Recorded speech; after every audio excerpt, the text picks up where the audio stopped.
therapy, let's talk about what I bring to larger events as somebody who has POTS. So right now it is 3:30. I'm leaving my apartment at 4. I have to go pick up my sister, and we're probably going to leave her place around like 4:45, 5.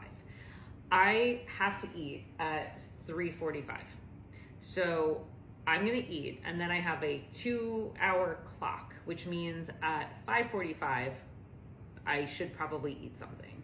Cocktail hour starts at this wedding at 6. That is assuming that everything goes to plan and I am there at exactly 6 o'clock. I can still work with that window, but there's a very high unlikelihood that that actually happens. So I am bringing snacks. I have a rice cake covered in peanut butter. I have a purse full of walnuts, and I bring these because, one, I'm gonna eat the snack in the car or right around like maybe a little bit ahead of time, around like 5:30ish, like pre-walking into a cocktail hour.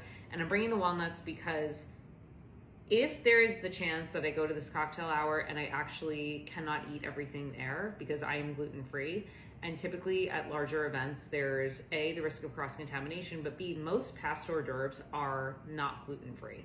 So they're in puff pastry, which makes food options pretty limited. I've also been running into a lot of situations where food is either being seasoned, I can't quite tell. It's either being seasoned or some of the sauces have like added gluten to them. And so I've had some instances where I've had like just very bad run-ins with getting glutened out of nowhere. And like, that is a pain I would wish on nobody.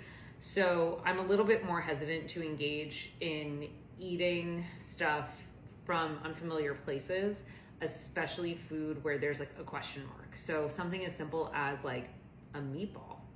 A lot of places use breadcrumbs in meatballs, or mashed potatoes. Mashed potatoes can typically get fortified with flour. So I'm a little bit more cautious when it comes to eating. So I have to be prepared for that. The other thing that I bring with me everywhere I go is this like little tiny container of medications that I need in case of emergency. So for me, that would include Benadryl in case I have an allergic reaction like I had this morning, Claritin, Advil, Excedrin for migraines. I keep one of these in every purse. I never leave the house without it. It is one of those things that just helps me, one, feel calmer, but two, in a case like this morning, I didn't have a Benadryl on hand. I like went to my cabinet and I didn't see the bottle. And thank God I went to my purse and was able to find something. It's just one of those things that gives me a peace of mind. Now, the other things that I have to think about are like the timing of all of this.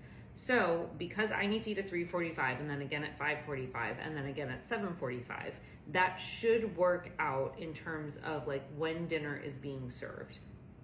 But in the off chance that it doesn't, the reason that I keep walnuts in my purse is, I literally keep a Ziploc, is because I need to always maintain stable blood sugar. So for me, walnuts are those things that really keep me in a space of balance and harmony.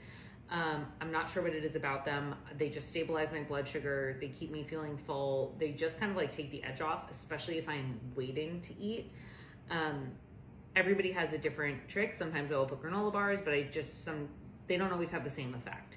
So I have to over prepare for the worst case scenario and then hope that that doesn't happen. The other thing that I have in my purse is LMNT, because there is times where I might be like, if I dance and I need to remain hydrated, like me pouring table salt into my water could be an option, but most like catering menus don't have salt shakers on the table. So having something like LMNT just as a backup, as a just in case, can mean the difference between me having an episode or me feeling like complete poo tomorrow, or feeling relatively okay when I get home.